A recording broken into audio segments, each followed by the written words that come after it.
जब सूरज पहली बार डूबा और अंधेरा सब कुछ निकलने लगा, तब पूरी दुनिया ने मान लिया कि हर तरफ सिर्फ अंधेरा होगा। लोग डर गए थे और रोशनी की आंख छोड़ने लगे थे। तब भी दूर एक झोपड़ी में एक छोटे से दीपक ने हार नहीं मानी और उसने अंधेरे को चुनौती दी। चारों ओर जब अंधेरा था, अनंत अंधेरा, इतना गहरा अंधेरा कुछ दिखे ना, वहां पर भी उस दीपक ने हार नहीं मानी और उसने कहा कि भले मैं चारों ओर का अंधेरों को नहीं हटा सकता, लेकिन मैं अपने आस पास अंधेरा नहीं होने दूंगा। देखो, ये मूवी तुम्हें देखनी चाहिए या नहीं देखनी चाहिए, ये मैं रिकमेंड नहीं कर सकता भाई। मतलब ये मूवी इस लेवल पे बनाई है उन्होंने कि मुझे लगता ही नहीं कि मैं इसे रिकमेंड भी कर पाऊंगा तुम्हें, क्योंकि ये मेरे लिए उन मूवीज में से आती है जिन्हें मैं पर्सनली किसी और को रिकमेंड नहीं करता। मतलब ऐसा नहीं है कि मैं उन्हें करना नहीं चाहता या फिर ये मूवी बहुत ही बुरी होती है, नहीं। मूवी इस कदर अच्छी होती है कि मुझे दूसरों को रिकमेंड करने से डर नहीं लगने लगता है कि उसे देखने के बाद वो कैसे रिस्पॉन्ड करेंगे। क्या वो ये मूवी अगर उन्हें पसंद नहीं आई, या फिर अगर उन्हें पसंद आ भी गई, क्या वो नॉर्मली रह पाएंगे इन्हें देखने के बाद। तो फिर मैं बता दूं, ये मूवी मैंने खुद से नहीं देखी। मतलब थैंक टू योगी भाई। मैंने उनका रिकमेंडेशन देखी थी और उसके बाद भी मैंने सोच रहा था कि मतलब ये मूवी देख लूंगा, ऐसा कोई जल्दी में नहीं था।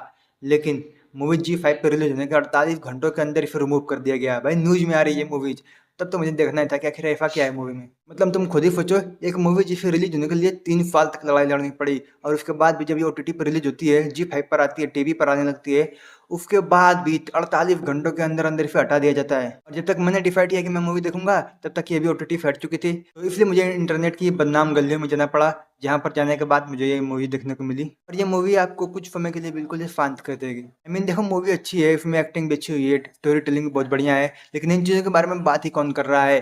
पर बात हो रही है कि मूवी ने क्या दिखाया है, और जो दिखाया है वो क्या सच है। देखो, मूवी में आगे स्पॉयलर्स बनने वाले हैं, तो अपने रिस्क पर ही देखना। मूवी सेट है 1995 के आसपास, जब पंजाब में मिलिटेंट एक्टिविटी काफी ज्यादा बढ़ गई थी। और ऐसे में वहां पर एक रूल लागू हुआ था कि जो भी पुलिस ऑफिसर जितने मिलिटेंट्स को मारेगा, उसको उतना ही प्रमोशन मिलने वाला है। काफी सिंपल रूल लग रहा है ना, लेकिन कोई भी चीज पूरी तरीके से अच्छी नहीं होती, और इस रूल का भी गलत इस्तेमाल किया गया। यहाँ पर लोगों ने मिलिटेंट्स और नॉर्मल सिविलियन दोनों में अंतर करना ही बंद कर दिया था। पुलिस जिसे देखकर लोगों का फेस फील करना चाहिए, उसे देखकर लोग अपने घर के दरवाजे बंद कर रहे हैं। It's not a movie, it's reality. ऐसा सच में हो रहा था। तो मूवी में तुम्हें एक इंस्पेक्टर देखने को मिलेगा, और तुम बस इतना नहीं लगा लो कि उसकी एक गर्लफ्रेंड या फिर बोल दो एक लड़की है जिससे उसकी शादी होने वाली है। लेकिन उसने मना कर दिया कि नहीं, जब तक तुम इंस्पेक्टर नहीं बनते तब तक तुम्हें शादी नहीं करूंगी। और वो पुलिस में ये मैं भी कंफर्टेबल होगा उस टाइम पर।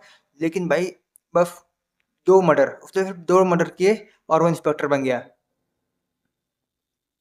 और वो दोनों लोग मिलिटेंट थे भी नहीं। बूढ़े माँ बाप जिनके पास कोई सहारा नहीं है, वो अपने बच्चों को ढूंढ रहे हैं, और उन्हें पता भी नहीं कि उनके बच्चे जिंदा हैं या फिर मर गए। देखो, ये मूवी डायरेक्टली या तो गवर्नमेंट या फिर पुलिस इन सबको टारगेट नहीं करती, वो कुछ ग्रुप को टारगेट करती है जो कि उस वक्त पावर्स का मिसयूज कर रहे थे, जो कि रूल का मिसयूज कर रहे थे, ताकि उनकी ग्रोथ हो सके। सिचुएशन इतनी वर्फ थी कि वहां पर लापता हुए लोगों को घर वाले ढूंढ ही नहीं पा रहे थे। पुलिस में कंप्लेन करो तो वो लोग कंप्लेन लेते ही नहीं है, और अगर किसी तरह ले लिया तो वो लोग भी बोलते थे कि भाई मिला ही नहीं। और अगर तुम खुद से ढूंढने जाओगे तो कहाँ ढूंढने जाओगे, तुम जरा सोचो।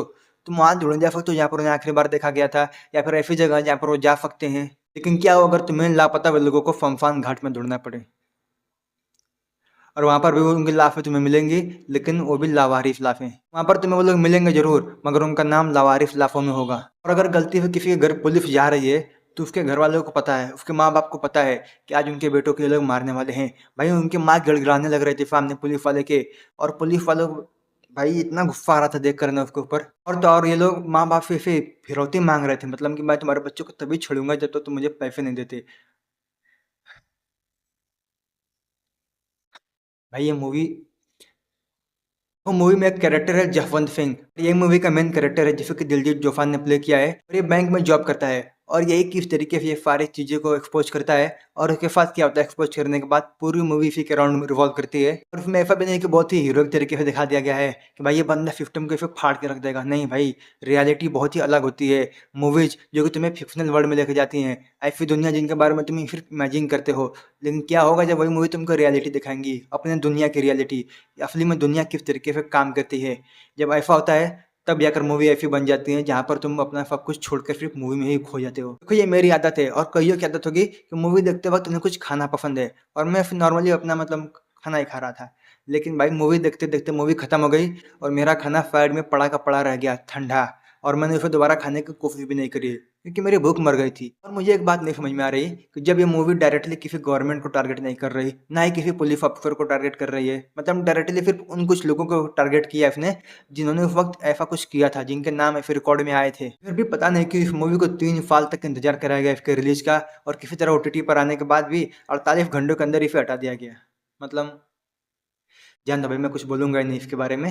जाते जाते इतना जरूर बोलूंगा, और दिलजीत पाजी ने भी यही बात बोली थी कि मूवी तो मतलब ऐसे बैन हो चुकी है, अब पता नहीं कब रिलीज होगी, और तुम्हें अगर देखना है तुम्हें पायरेट बनना पड़ेगा।